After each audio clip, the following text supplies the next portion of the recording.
Oh, shit. Oh. Come on, man. You could get that buffed out. No, you can get that buffed out. So I'm gonna be honest, I don't have much experience with the Bad Boys franchise. I'll tell you how much that I know. It stars Martin Lawrence and Will Smith, and they're both cops in Miami, and they don't always play by the rules, hence why they're called Bad Boys. They have a theme song that they sing to themselves, and if anybody else did that, then it'd be considered lame. Bad boys, what you gonna do? What you gonna do when we come for you? I know that they spend a good amount of time harassing Martin Lawrence's daughter's boyfriend. I know that in the second movie, I think it is, that they show up at a KKK rally and they start shooting up the place. I also know that there's a moment where Martin Lawrence says, Shit just got real. and the camera spins around 360. And I know it's directed by Michael Bay. I know that he did the first two movies. I know Bad Boys mostly through references and other people talking about it and the real love that Bad Boys has. Like, Bad Boys has a lot of fans that really love it. And I never thought that I'd need to get into Bad Boys. Like, I thought at the very least what we'd get is like a TV series called Bad Boys, and it would star Corey Hawkins and O'Shea Jackson Jr., and it would be on CBS, and that would be the extent of Bad Boys in 2020. But here we have another movie, and the movie has a real sense of what its fans really like. Like, within the first 10 minutes of the movie, there's a reference, and I was able to get it. So even me, as someone who didn't really watch the Bad Boys movies and only got to know them from cultural osmosis, I was able to appreciate the references in this movie. And I really appreciated that. I appreciated the fact that nothing in the movie felt like they were going down a checklist of the things that they needed to put in this movie to make it feel like a Bad Boys movie. But at the same time, they did everything they did to make it feel like a Bad Boys movie, and that's coming from someone who's never seen a Bad Boys movie. So I could be talking crap, but what I appreciated about the movie was that it didn't take itself too seriously. There's a lot of moments in it where they make reference to the fact that Will Smith and Martin Lawrence are a lot older than they were after the last Bad Boys came out. I think the last one came out in like 2002, and that's almost 20 years ago. And you know, you get the obligatory jokes. These guys can't do the same stunts that they used to do, like they're getting up there in age. And especially with Martin Lawrence, like you'll see Will Smith do a lot of stunts in this movie. The movie actually includes plot elements to make it so that Martin Lawrence doesn't do half the action that Will Smith does.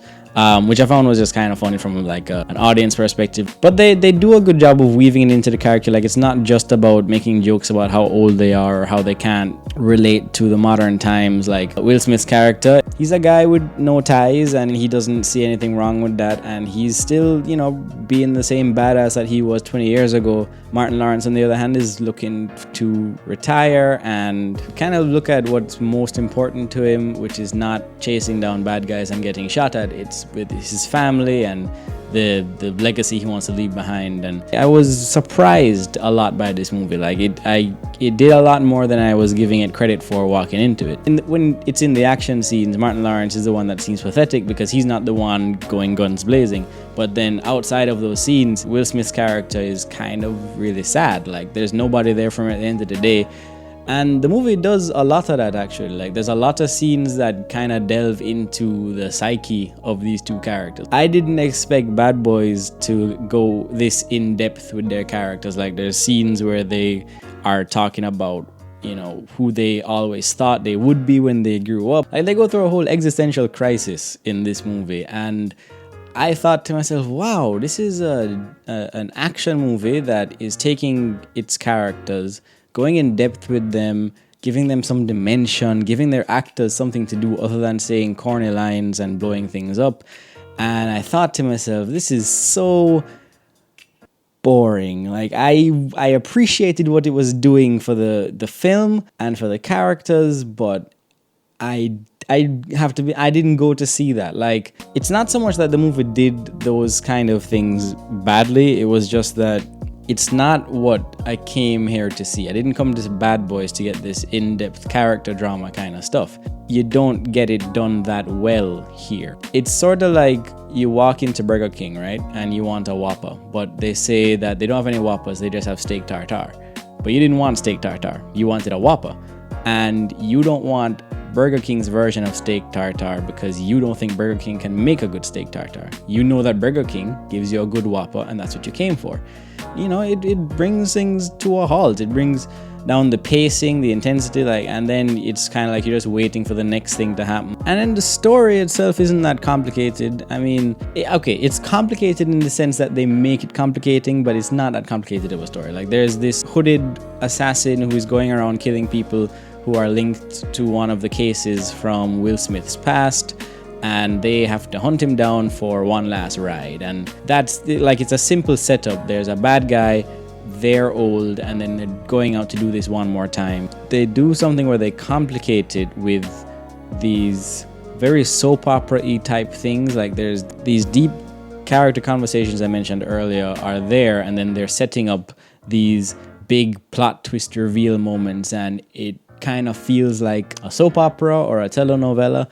And there's even a point in this movie where one of the characters refers to what's going on as like being in a telenovela, which is the same character who earlier in the movie was watching a telenovela. So like, the movie is very aware of what it's doing with its story, and it's not really trying to hide it. And I think the way that they structured the story in this movie is very similar to how they structured the action. With the action scenes, there's small like car chases and gunfights and like fight scenes that are, you know, they're engaging to watch, but then it just all of a sudden there's this big explosive action scene that really grabs your attention, a lot like a plot twist in the middle of a soap opera.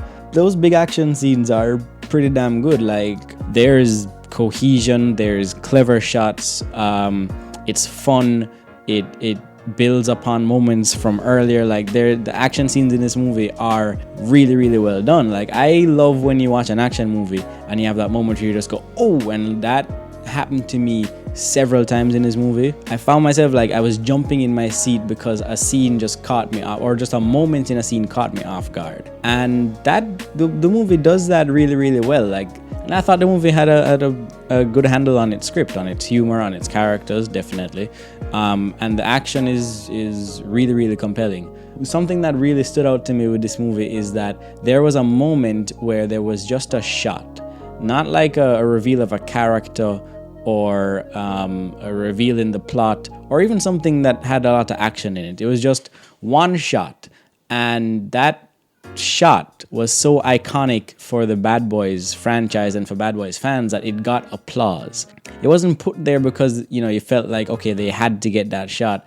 It really did feel organic in the scene, and it kind of captured that magic of that same shot from other movies. Star Wars does it all the time, where they try to bring back something that was important in the previous films to recreate an iconic moment. And I don't think I've ever seen it done quite as well as in this movie, so I have to give this movie credit for that. Soap opera stuff didn't really work for me as much. It's fun to watch.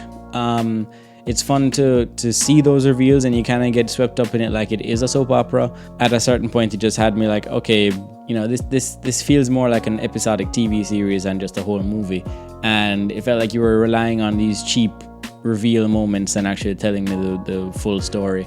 And the movie is a little bit long, like, because it has those pacing issues with those moments that kind of slow the movie down. I did feel its length. I was just like, okay, let's keep the movie going, let's move it along. But then the last like 20 minutes, I had fun watching. I mean, it has a lot of cliches. Like, this movie does not shy away from cliches at all. I would give the movie a half price. For certain fans of this franchise, this is probably going to be a big screen watch. I'll give it half price. So yeah, if you get a chance to see Bad Boys for Life, let me know what you thought in the comments. If you thought my rating was too high or too low, please let me know. And you can find a full written review on DamianMichaelMovies.com, where I kind of go more in depth with the films.